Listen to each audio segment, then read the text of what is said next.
मूढ़ देहांतरगामी बा देहस्थित अथवा विषय प्रवृत्त किंबा गुणयुक्त जीवात्मा को देखिपारती नहीं, किंतु ज्ञाननेत्रयुक्त अर्थात महात्मा माने देखिपारती।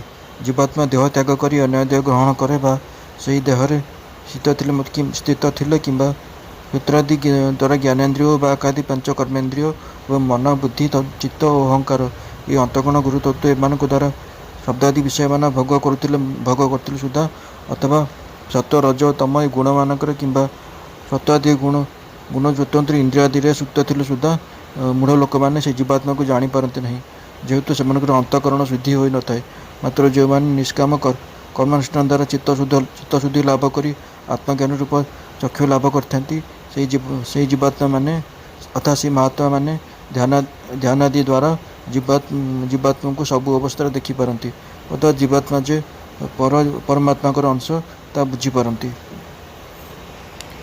यत्नशील योगी मैंने जीवात्मार देहर अवस्थित थिबार देखती, किंतु मलिन चेत मंदबुद्धि लोक मैंने यत्न कले सुधा एम देखिपारती नहीं।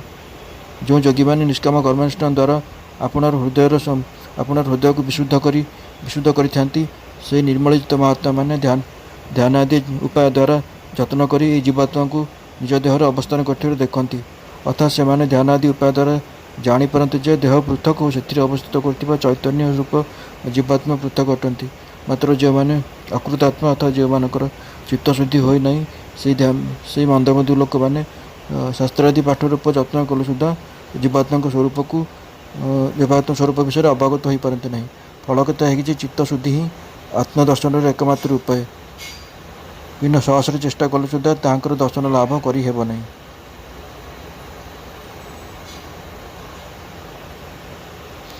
जो तेज सूर्य थाए ताकू आम सूर्य सारा जगत सूर्य थाई सारा जगत को प्रकाशित करुच्ची और जहाँ चंद्र अग्नि अच्छी से तेज आंबठ जात बोली जान द्वारा समस्त भूत धारण करू और रसद युक्त हो औषधि मान को परिपुष्ट करू। आंबे प्राण उपान पाय द्वारा प्रकृति जठर प्रज्वलित जठराग्नि रूप से प्राणी मान देह को आश्रय करी से चतुर्विध खाद्य परिपाक करू। आंबे समस्त हृदय जीवात्मा रूप प्रविष्ट अच्छु। आंब हेतु समस्त शरण विषय तद्वत ज्ञान और लय क्षय प्राप्त हुए। आम समस्त देहर आंबे ही वेदांत प्रणीत वेदार्थ ज्ञानी अटू। क्षर अक्षर दुई पुरुष लोकर प्रसिद्ध अटंती। भूसमुद्र को क्षर और भूत समूह को क्षर और कूटस्थ को अक्षर कहुए। एथुर अन्य उत्तम पुरुष परमात्मा नाम कथित अटंती। से अबे ईश्वर लोकत्रय प्रवेश करी ताकू धारण और पालन करुअछंती। जेहेतु आंबे क्षरठार भिन्न अक्षर श्रेष्ठ से हेतु आंबे लोकर वेदरे पुरुषोत्तम बोली ख्यात अटू। हे भारत, जो स्थिरमती व्यक्ति आंब को यह प्रकार पुरुषोत्तम बोली जानीपारती से सर्वज्ञ व्यक्ति आंबर सर्वप्रकार उपासना करती। मनुष्य मूर्ति अवतीर्ण श्री भगवान को जो व्यक्ति कौन प्रकार संदेह न करी निश्चल चित्र जानीपर जे से जलर पृथक आत्मर श्रेष्ठ परमात्मा भी पुरुषोत्तम अटंती से व्यक्ति सर्वज्ञ प्रकृत तत्वदर्शी अटंती एवं से हेतु से परमेश्वर सर्वप्रकार उपासना करती। जो व्यक्ति भगवान को यहपर पुरुषोत्तम बोली न जानती जानिले सुधा संदेह करती ताहांकर उपासना ज्ञान वृथा अटे।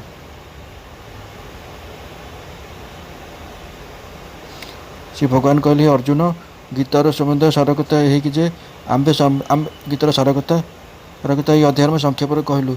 ए जानिबा लोक तप ज्ञान आदि अनुष्ठान द्वारा निष्पाप हो ज्ञान लाभ कर कृतार्थ हुअन्ति।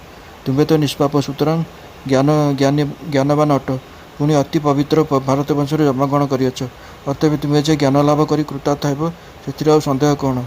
संसार रूप मुख्यभेद कर किपरि परमपद लाभ करने हुए तार सविशेष विवरण यही पुरुषोत्तम जगन्नाथ